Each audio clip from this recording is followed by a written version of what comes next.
Le don de clairvoyance, c'est quoi, ça fonctionne comment et pourquoi est-ce qu'il faut le développer? Eh bien, le don de clairvoyance, c'est la capacité d'utiliser le sens de la vue dans les mondes subtils. Donc, pour utiliser les dons dans les mondes subtils, il faut avoir activé notre troisième œil. Le troisième œil, c'est le chakra qui est vraiment ici au centre du front et qui permet en fait de découvrir les dons que possède notre âme. Notre âme, celle qui a des dons. Elle a le don de clairvoyance, de clairaudience, de clair-ressenti, de magnétisme, de chamanisme, de voyage astral. L'âme, elle sait vraiment tout faire, mais l'humain, il a oublié comment on fait ça. Et donc la première étape, c'est de se relier avec notre âme en s'alignant et en ouvrant petit à petit tous les chakras.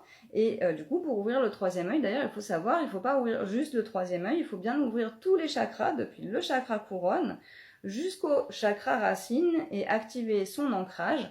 Parce que sinon, en fait, s'il manque certains chakras, l'énergie, elle ne peut pas faire le trajet de la Terre au ciel, donc de la Terre au cosmos, on parle d'énergie cosmotellurique, et ça ne peut pas faire les allers-retours. Imaginons que vous avez ce chakra, il est ouvert, mais la gorge, elle est fermée, l'énergie, quand elle va vouloir redescendre, elle va bloquer là. Et du coup, elle ne pourra pas retourner jusqu'à la Terre et ensuite remonter de la Terre jusqu'au cosmos. Et donc, si les autres chakras ne sont pas bien activés, vous ne pouvez pas juste activer le troisième œil, ça marchera moins bien.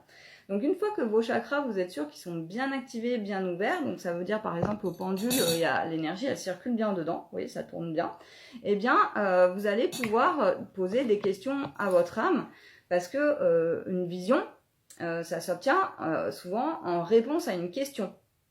Si vous n'avez pas posé de questions, vous n'aurez pas de vision. Si vous êtes tout le temps en train de vous poser des questions et que votre mental il carbure à fond, c'est pareil, vous n'allez pas décoder l'énergie qui vous arrive, par exemple d'un guide, si vous avez posé une question à un archange par exemple, eh bien votre décodage, si le mental il est encore en train de poser la question, ou de réfléchir, ou de penser aux courses, ou de penser aux enfants qui sont à l'école et qui vont pas tarder à sortir de l'école et qu'il faut aller chercher, votre mental il est déjà occupé. Et à partir du moment où il est occupé, il ne va pas faire le décodage de l'énergie qui arrive des guides. Et cette énergie qui arrive des guides, elle est décodée justement dans le troisième œil. Donc c'est pour ça qu'on a besoin de calmer le mental, parce que vous avez compris que le troisième œil au centre de la tête, c'est quoi qui est la tête? C'est le mental aussi. Donc il faut bien que le mental fasse son travail de décodage, c'est-à-dire que quand l'énergie elle arrive sous forme d'une onde, eh bien le mental doit se dire, tiens, cette fréquence de cette onde correspond à telle image. Mettons que vous voulez demander à un guide, tiens, là, il y a un esprit de la nature qui est à côté de moi, qu'est-ce que c'est? Et vous aurez peut-être l'image d'un nain, si vous êtes clairvoyant. Mais si vous êtes clairaudient, vous allez peut-être avoir la chanson de Blanche-Neige et les 7 nains. Parce que ça va chercher quelque chose dans vos mémoires qui correspond. Donc, ce que vous avez enregistré, vu dans votre cerveau, etc., c'est stocké. Et ça va être stocké vraiment dans une espèce de méga base de données. Et quand les guides, ils ont besoin de vous envoyer un message, ils envoient sous forme d'énergie, puisqu'ils n'ont pas de bouche, ils ne parlent pas, c'est vraiment une énergie qu'ils envoient. Et nous, on reçoit cette énergie, on la décode dans le troisième œil, et ensuite le mental se dit, tiens, cette énergie, ça correspond à tel truc. C'est pour ça qu'il faut nourrir le mental avec, par exemple, si vous voulez connaître les esprits de la nature, il faut nourrir le mental avec une bonne connaissance de tous les esprits de la nature, de leur fréquence vibratoire, de à quoi ils ressemblent, etc., pour que le jour où le mental il a besoin de reconnaître telle fréquence qui correspond à un nain, il soit capable de vous associer quelque chose qui correspond au nain. Même si après, évidemment, ça peut être Blanche-Neige et les 5 nains ou Gimli dans Le Seigneur des Anneaux. Votre mental, si vous avez suffisamment d'informations dedans, il va arriver à faire des associations. Mais c'est mieux d'affiner tout ça. Et ce qui est important à comprendre pour activer la clairvoyance, c'est vraiment la notion de taux vibratoire. Tant que vous êtes trop bas, c'est-à-dire que vous êtes même en dessous de 13 000 bovis, vous ne pouvez pas vraiment activer votre clairvoyance sur demande, ça va être un peu intempestif. De temps en temps, vous avez une flash, une vision, mais vous n'êtes jamais trop sûr si c'est votre mental ou votre imagination ou vraiment une vision. Vous n'avez pas la capacité de poser une question au guide et instantanément en direct live 5 sur 5 vous recevez le message dès que vous posez la question et vous pouvez avoir une conversation avec eux, avec des images, avec des mots, avec des phrases carrément. Ça c'est vraiment quand on avance en médiumnité, qu'on devient capable de faire du channeling, de l'écriture intuitive, on va vraiment être 5 sur 5 avec les guides tout le temps. Et quand on va encore plus loin en chamanisme, on parle de double réalité, c'est-à-dire que même quand vous êtes en train de conduire, de faire vos courses, si vous avez une question pour les guides, vous entendrez la réponse, alors que pourtant vos chakras, vous les avez mis plutôt fermés et vous êtes aux courses.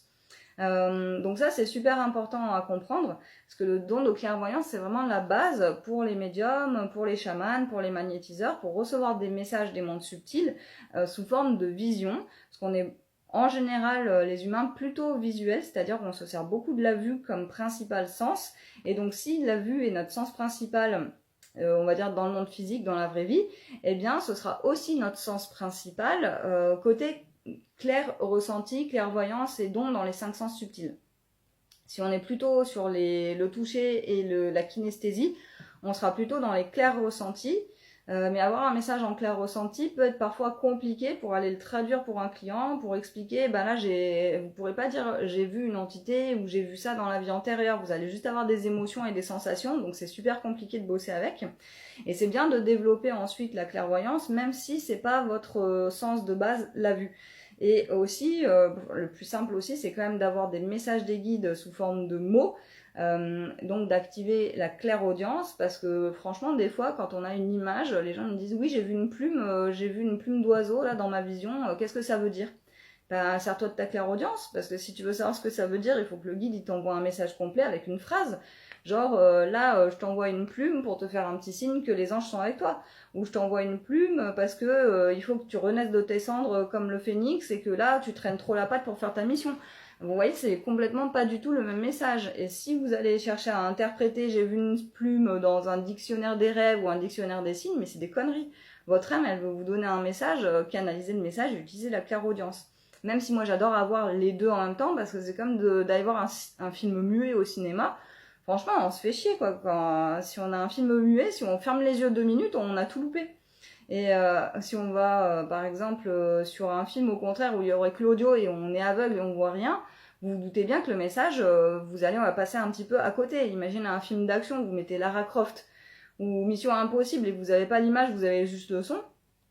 Ben voilà. Donc essayez d'utiliser les dons de médium ou de chaman ou de magnétisme, mais sans avoir activé la clairvoyance et la clairaudience. C'est un petit peu comme de regarder les films sans l'image ou sans le son. Donc voilà, c'était un petit peu tout ce que je voulais dire aujourd'hui. Pour activer les dons, vous allez pouvoir faire un quiz déjà pour voir où vous en êtes. Le quiz, il est avec la formation offerte qui est sur mon site ou dans la bio, donc sur l'onde cristalline. Il est vraiment super facile à trouver. Il est avec la formation offerte qui dure 2h30 et où je vous explique un peu toutes les étapes qu'il faut passer pour progresser avec les dons, s'aligner sur l'âme et sur la mission de vie et vivre un petit peu de la magie dans notre vie en restant bien aligné. Donc je vous laisse regarder tout ça sur le site, sur la bio et je vous dis à bientôt dans la formation offerte.